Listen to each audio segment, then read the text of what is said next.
to the bold analysis, ladies and gentlemen. It is of interest for every Kenyan to follow up whatever is happening in Venezuela. They did an election last month of July, and that election was disputed. And the members of the public came out in their numbers in the streets to protest the outcome of that election. But what has attracted my attention, and I saw there even police removed the uniform and joined the protesters in discrediting those results. I can promise you that maybe not today, maybe not tomorrow, but if the political leadership are not going to put the house in order, even the police that are at sometimes charged to suppress the masses might one day bring down the uniform and join the protest. But I took interest with the way United States of America are handling the Venezuela issue. And I'm paying attention in Venezuela because even the Kenyan election, the discussions about Jose Camargo were directly linked to some people from Venezuela. And then the election is riddled with fraud. Venezuela as a country possesses the largest oil reserves in the world.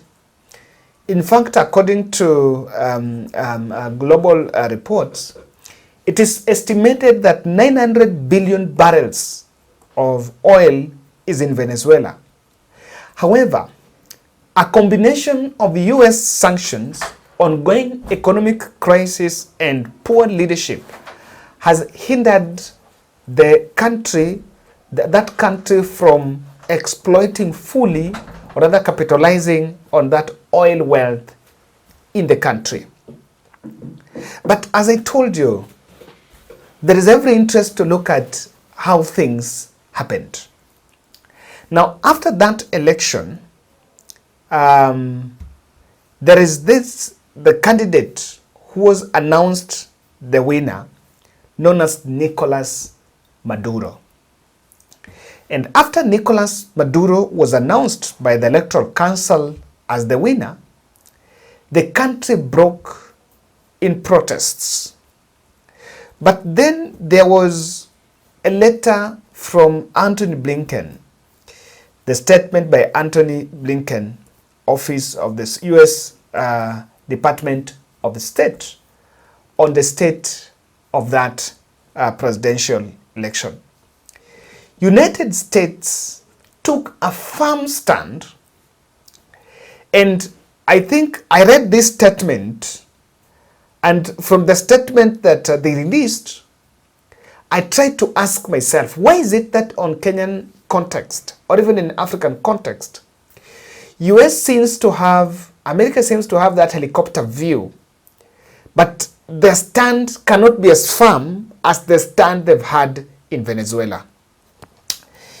United States is saying, and are saying clearly, that the opposition candidate who was vying against Nicolas Maduro had published 80% of sheet results, but the National Electoral Council, even after releasing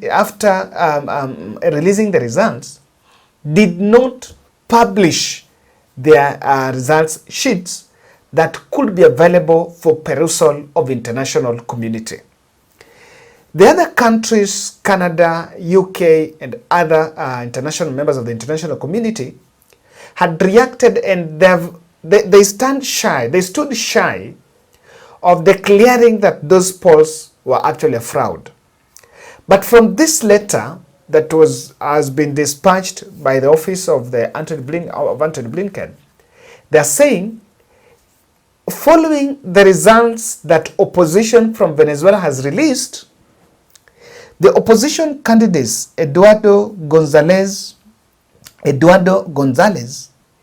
is the legitimate winner of that election, and Nicolas Maduro have to cede way for the legitimate winner of that election. And they have cited electoral malpractices, the arrests of the opposition candidates, suppressing of others, and even looking at the exit polls that were done, they were all indicating that opposition candidate won that contest. And I took interest, of course, even looking at the way the voters, or rather the public, the population in Venezuela came out in their numbers. You will stand that US were actually saying the right thing. You'll actually support their stand there. But of interest to me is they took a firm stand. Sometimes in Africa, there's some countries that have gone down because the international community cannot take a firm stand. And remember, I told you that looking at what they've done in Venezuela, looking at what happened in Venezuela, there was every reason to worry. Of course, I just want to take you a brief through the strained relationship between the US and Venezuela. Of course, their deep interest in that minerals, of course, especially that oil from Venezuela. So there is economic interest from Venezuela by the US. And also Maduro had been in the US radar, Nicolas Maduro had been in the US radar on some illicit transactions, probably dealing with drugs. In 2019, Nicolas Maduro was elected in 2013. But there was an election in 2019, and now it is the repeat of what's happening now. Now in 2018, of course that was his first serving his first term. So in 2018, at that time Trump was the president of the US. The opposition US, United States of America, in 2019, there's a presidential election crisis. And after Nicolas Maduro was announced by the Venezuela, President Trump said that the US recognized the opposition candidate by then, Juan Guaido. But the president, the National Assembly in Venezuela, passed a vote of no confidence against that opposition candidate who was supposed to be the interim president. And then they found no option but then to support Maduro, who served for another 5 years. But now, tables turned. And after he was in charge of that country for now like 10 years, the population came out and said, enough is enough. You cannot continue to rule. There was some, they've had strained relationship because I see in 2008, Venezuela have been further strained, relationship with US strained, when the country expelled US ambassador in September 2008 in solidarity with Bolivia after a US ambassador was accused of cooperating with violent anti-government groups in the country. In 2002, George W. Bush was also accused of supporting Venezuelan coup d'etat that happened in that country. But all that were there. So I am trying to draw some parallels, because if you look at what happened in our electoral space here, you can draw some comparisons. In Kenya, in the last presidential election, we had a divided commission. Half of the commission were discrediting the results, people that were at the center of the polls, and the chairman with some faction of that commission was actually supporting that result. The same happened even in 2018. And the other thing that happened here was some commissioners were even threatened and forced into exile. So while these developments are actually there, while these developments are actually happening, the America as a country stood its ground and dismissed all of these allegations to stand with their position that Kenya had one of the most fairest and freest election in the history of the country. And Ambassador Meg Whitman was repeating that in Eldoret during the governors' conference in Eldoret. So you can see, like, we've had these issues here. In the country, very interesting development. The opposition raised concerns on the fact that the IBC server was hacked. And apparently, Venezuela, who also the elections are riddled by claims of fraud, the hackers were believed to have come from Venezuela. So these allegations were all there. The opposition team were dissatisfied with the results, both 2022 and even 2018. But I did not see America taking a firm stand on this. So someone was asking, how did things really go through? And why is it that on that Venezuelan, they've taken a stand and they're standing with it and they're willing. But when it comes to Africa or even the Kenyan context, they did not take such a firm stand. Probably if they would have had a position, a clear position, it would have helped to save the situation. But that did not happen. Now let me just tell you, recently, there was a document, there was this article that was published, America's Dilemma in Kenya. Washington erred in embracing Ruto, but now must double down on helping him succeed. This article was published just the time in the middle of the anti-government protests that were happening in the country. And the diplomatic expert who put up this piece was saying that America supported Ruto, but despite of even giving William Ruto that state visit to the US, back home he came and his administration is haunted by the members of the population who are feeling that he is not addressing their plight. So you will understand that you can see the consistent pattern on how there have been allegations, and down that expert was saying that America has two options. You either stick with Ruto and help him double efforts to help him succeed so that you save your face, or you break ties with Kenya, or you slow down on your ties with Kenya so that you don't carry the blame as part of the forces that are taking Kenya down that route. I don't know which one is the best.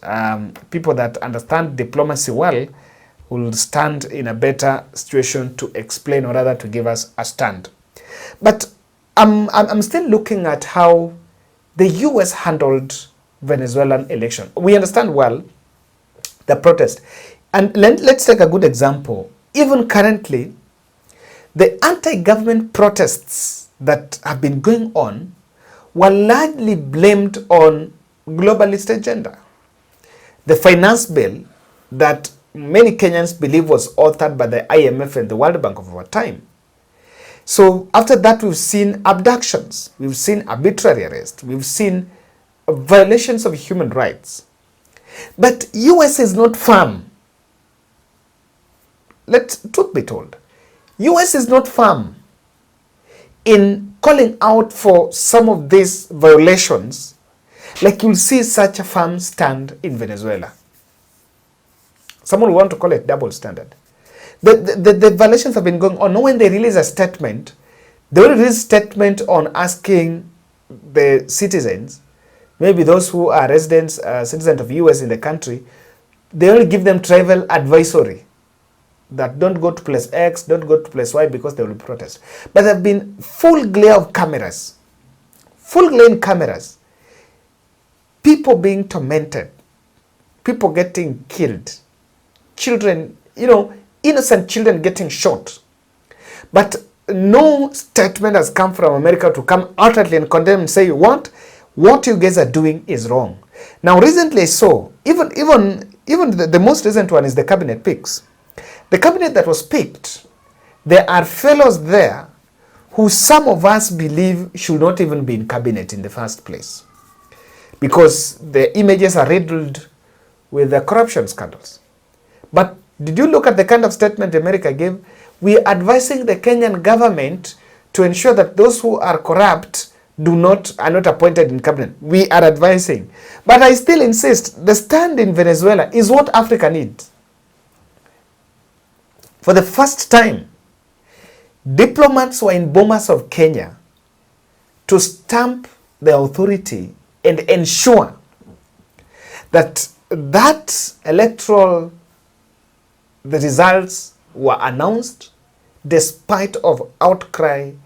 And in fact, I will say, because even government side believed that Uhuru Kenyatta infiltrated, why haven't they come out and point out and say what? It was wrong that Uhuru Kenyatta did this, this, and this. Like what they've said. They've said in Venezuela, the commission did not publish the sheets, the results sheets, as is expected. Now, this is exposing some four observations we can make here. That much as the US is posturing as the watchdog of democracy in the world, but it's only, that watchdog is just there, it's just a responsibility they're putting, but they draw the line when their interests is served. In Kenya, it's true that there were electoral malpractices. Much as maybe they could not amount to overturning the results, probably. But calling out those malpractices here and there was going to enrich our electoral reform discourse moving forward. But what they did the IBC a clean bill of health. You know, for example, in Venezuela, they're pointing what the commission have not done. In Kenya, there was nothing like that. But because in Venezuela, it's about that oil reserve, the economic gain in it. In Kenya, William Ruto, they needed a prefect to pass the agenda in Africa. And William Ruto was an ideal candidate for that. Probably Raila Odinga, they understood. Raila Odinga will be a conservationist, conservative, will be conservative of Uhuru Kenyatta policy and will be heading to the east. Now, there is also something you can see. Foreign infiltrations in elections, especially in third world countries, is a big factor that cannot be washed away. It's something that is happening and something that is there, unless you choose to ignore it. But from just this, like, they've taken it. Thirdly, Venezuelan polls are mad with fraud. And that can directly validate some of the fears that had really emanating from Kenya, that the Jose Camagos were from Venezuela. By the way, someone was just saying, so Venezuela are also having election riddled with fraud. While in Kenya here, we also blame that the Jose Camagos of our time were from Venezuela. So you would really try to look at the gaps. American machinations through funding of electoral promises are just forms of manipulation. So I think I take that position. That should be it. In fact, I can say in Africa, if we can, something happened in Chad recently. A same situation. It happened in Chad. There is another West African country where the president and the son are president and the vice president. If the international community can have a firm stand, because most of these other third world countries, they really worship those European nations. If they can have a firm stand, firm objective, devoid of other pursued interests, then it can really help boost the strength of democracy in some of these countries. For example, the President William Ruto spent billions in the first 1 year of his administration to seek validation and justification of power after that poll. But look at what happened. Even in the last one, the gap was 200,000. If the country was to go that way of seeking for disobedience, of civil disobedience, would the US have taken a stand like the one they've taken to stand with the people of Venezuela. Because the truth of the matter, looking at those protests, the voice of the people of Venezuela is Maduro had lost that election. And there was outright maybe a move to subvert the will of the people. So ladies and gentlemen, that's my take. Thank you.